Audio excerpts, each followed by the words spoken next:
Greetings everyone, and welcome to another video. I am showing you how to make your own fresh aloe vera gel straight from the leaf. First, I am carefully slicing the aloe vera skin off of the gel. Aloe vera, also known as Aloe africana and other Latin names, is a super healing plant, cactus-like plant that is known for healing all types of skin conditions. It is known to heal you internally, so it is safe to eat and drink. And what we are using it for is for our hair. It is awesome for your hair, especially type 4 hair, coily, curly hair. And of course, it's there healing your scalp as it's healing your hair.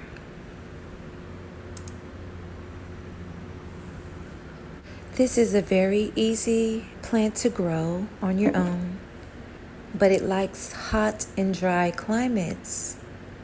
So now I know why my aloe vera plant was not doing well in Georgia, because it is moist and muggy there at all times, seems like. But since I've been here in Texas, where it's dry and hot, my plant has been taking off. I'm so excited. This plant that I'm using now is actually a leaf from a plant that I bought. Well, it's a leaf that I bought from the market. You can find these aloe leaves in any market somewhere near you.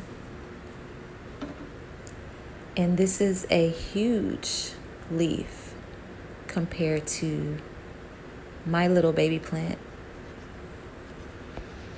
So this leaf would be just a leaf from a large aloe plant.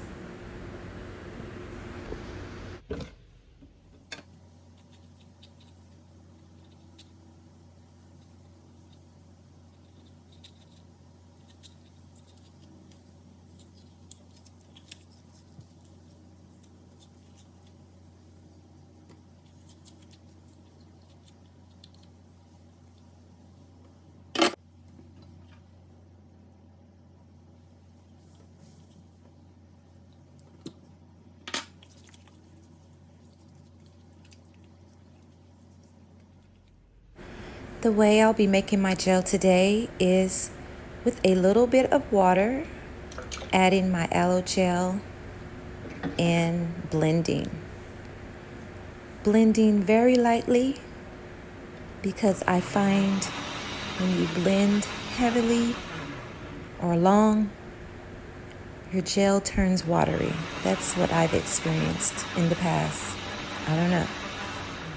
So I lightly just break down the gel, only to strain right after.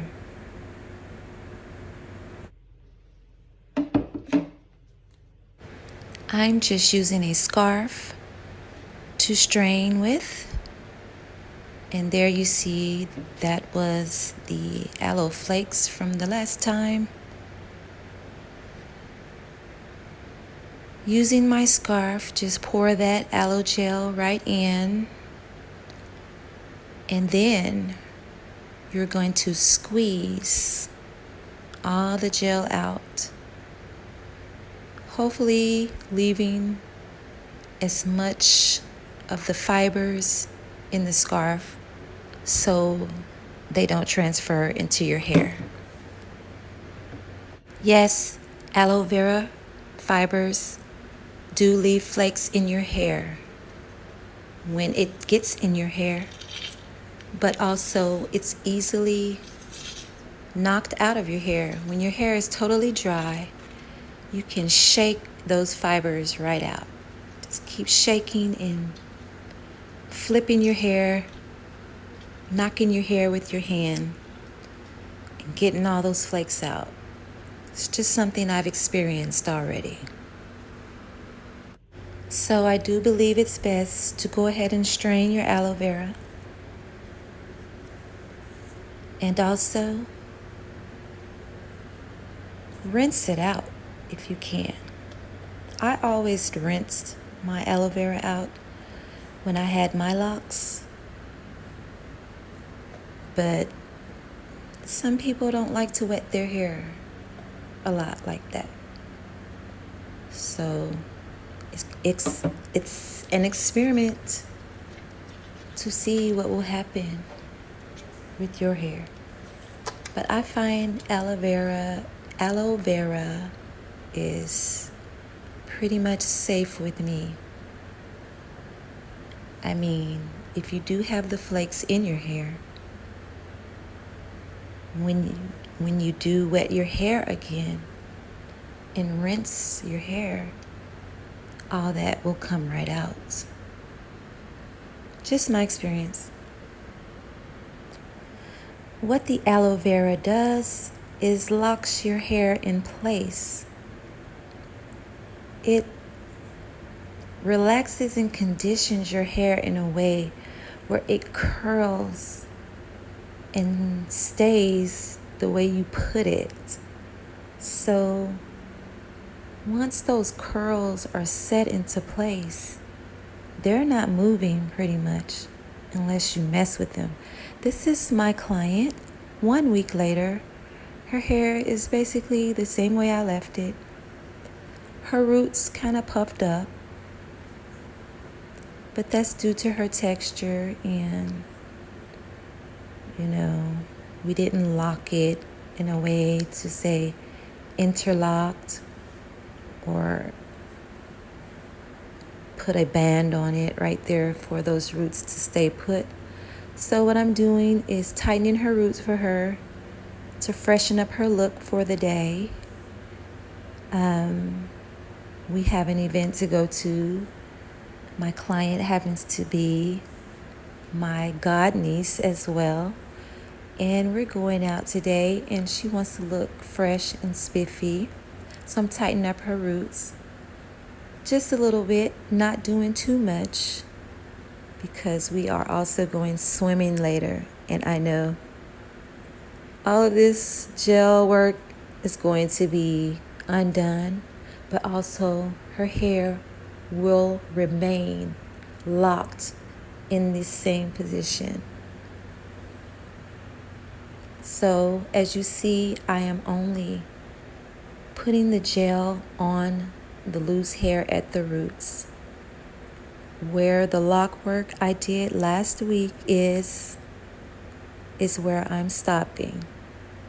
I'm not taking the comb through those coils anymore. Well, that is the goal. But the back part, the comb just kind of slipped right through on its own. So there is no locking happening yet right there. That is the loosest part of most people's hair.